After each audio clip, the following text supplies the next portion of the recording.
सम्राट अपनी पत्नी पर चिल्ला रहा था कि क्या हो गया है तुम्हें, दिन भर घर में बैठी रहती हो, कुछ काम भी नहीं करना पड़ता है। इस घर में सब कुछ तो है, कमी क्या है तुम्हें?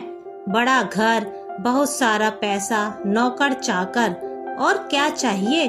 रानी के समान रहती हो घर में, फिर भी तकलीफ है। चेहरे पर मुस्कान नजर ही नहीं आती। मैं तो तंग आ गया हूँ तुम्हारे इस चेहरे को देख देख कर। घर में कदम रखने की इच्छा भी नहीं होती है। हटो मेरे रास्ते से, मुझे बाहर जाना है। मेरे दोस्तों के साथ मेरी पार्टी है। रोनी सूरज से छुटकारा तो पा सकूंगा थोड़ी देर के लिए। उसने बड़बड़ाते हुए ड्राइवर को पुकारा और चला गया। अनुपमा को सम्राट की सारी बातें सुनकर बहुत दुख हुआ। उसने सोचा कि सम्राट ने कभी भी उसे नहीं समझा है। जब देखो तब पैसे और बड़े घर की दुहाई देते रहते हैं। उसने कभी यह नहीं सोचा कि उसके लिए ये घर एक सोने का पिंजरा ही है और कुछ भी नहीं है। सम्राट और अनुपमा दोनों कॉलेज में साथ पढ़ते थे। अनुपमा सम्राट से बहुत प्यार करती थी। सम्राट बहुत पैसे वाला है, यह अनुपमा को नहीं मालूम था। उसने कभी भी अनुपमा को एहसास ही नहीं होने दिया। वह दूसरे छात्रों के समान ही हॉस्टल में रहता था।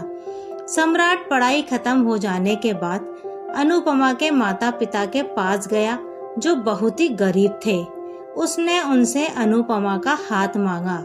सम्राट के पूछते ही उन्होंने हाँ कह दिया, क्योंकि उन्हें इतना अच्छा दामाद चिराग लेकर ढूंढने पर भी नहीं मिल सकता था।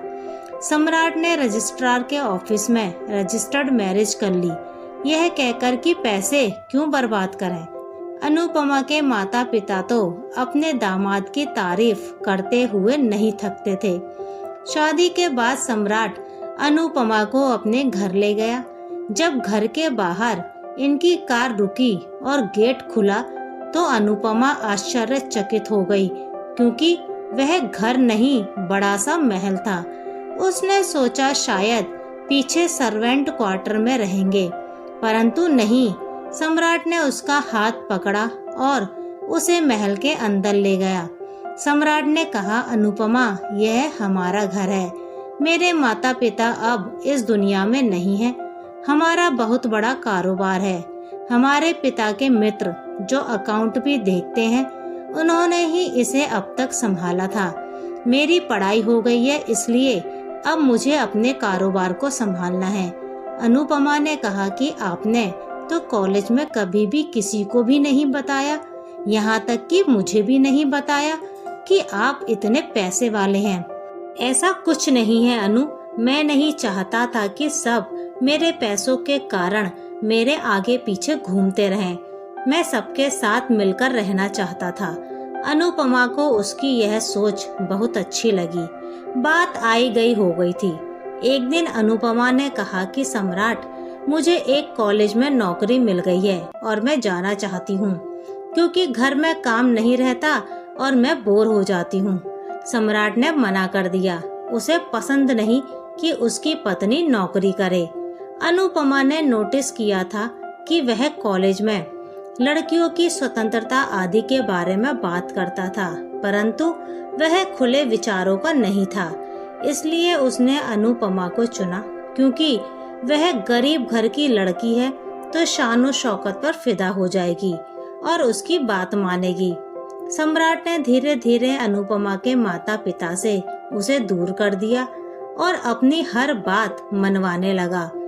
अनुपमा का इस महल नुमा घर में दम घुटने लगा था, परंतु वह बाहर निकलकर तमाशा नहीं करना चाहती थी। इसलिए उसने सम्राट को सुधारने का बीड़ा उठाया और बड़ी मुश्किल से उसे अपने रास्ते पर लाने के प्लान बनाने लगी। उसे हमेशा इस बात की शिकायत भी रहती कि सम्राट उसे प्यार नहीं करता है। एक दिन सम्राट ने अनुपमा को बताया कि वह काम के सिलसिले में दूसरे स्थान पर जा रहा है, 2 दिन बाद आएगा। अनुपमा ने सोचा कि वह 2 दिन तक नहीं आएगा, एक बार अपने माता पिता को मिल आती हूँ। वह अपने माता पिता से 1 साल बाद मिल रही थी। माँ को उसने सारी बातें बताई। यह भी बताया कि वह सम्राट को सुधार लेगी। दूसरे ही दिन वह वापस अपने घर चुपचाप आ जाती है। वह रात को सो रही थी और नींद में ही उसे बहुत सारी आवाजें सुनाई दे रही थीं। आंखें खोलना चाहती थी पर उसकी आंखें नहीं खुल रही थीं। उसी समय सम्राट उसे जोर जोर से झंझोरकर पुकार रहा था। जब अनुपमा नहीं उठी तो उसे अस्पताल लेकर गया। वहां उसका इलाज हुआ। अनुपमा ने अपनी आंखें खोली तो देखा माता पिता सम्राट सब खड़े होकर उसे देख रहे थे। सम्राट ने कहा कि तुमने तो हमें डरा ही दिया था अनु। अनुपमा ने कहा कि सम्राट, मैं आपसे माफी मांगना चाहती हूँ कि आप जब बाहर गए तो मैं माँ से मिलने चली गई थी। वहाँ से आई तब तक तो ठीक थी, परंतु रात को सोने के बाद क्या हुआ मुझे पता ही नहीं चला। माँ ने कहा, बेटा तुम 4 दिन से बेहोश थी। बेहोशी की हालत में तुम बहुत कुछ बड़बड़ा रही थी। डॉक्टर ने बताया कि तुम मेंटली अपसेट हो, इसलिए तुम्हारे मन की सारी बातें जुबान पर आ गई हैं। सम्राट ने भी इतने दिनों से न खाया है और न सोया है। आज तुम्हें होश आया है तो उसके चेहरे पर हमने मुस्कान देखी है। वह तुम्हें बहुत प्यार करता है बेटा। अनुपमा को तो जैसे माँ की बातों पर विश्वास ही नहीं हो रहा था। उसने देखा सम्राट दरवाजे के पास खड़े होकर उसे देख रहा था। अनुपमा ने इशारे से उसे बुलाया। वह आकर अनुपमा का हाथ पकड़कर रोने लगा कि मुझे माफ कर दो अनु, मुझे नहीं मालूम था कि तुम्हें मैं इतना सता रहा हूँ। मैं आज तुमसे वादा करता हूँ कि तुम जैसे रहना चाहती हो वैसे ही रहो। मैं तुम्हें रोकूंगा नहीं, टोकूंगा नहीं। अनुपमा को लगा कि इतना प्यार था मेरे लिए आपके दिल में तो आपने कभी जताना जरूरी नहीं समझा क्या?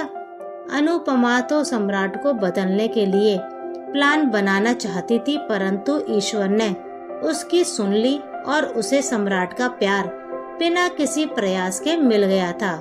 इसलिए कहते हैं कि हमसफर वही होते हैं जो एक दूसरे से बेहद प्यार करते हैं, परंतु सिर्फ प्यार करना ही नहीं, उसे जताना भी आना चाहिए।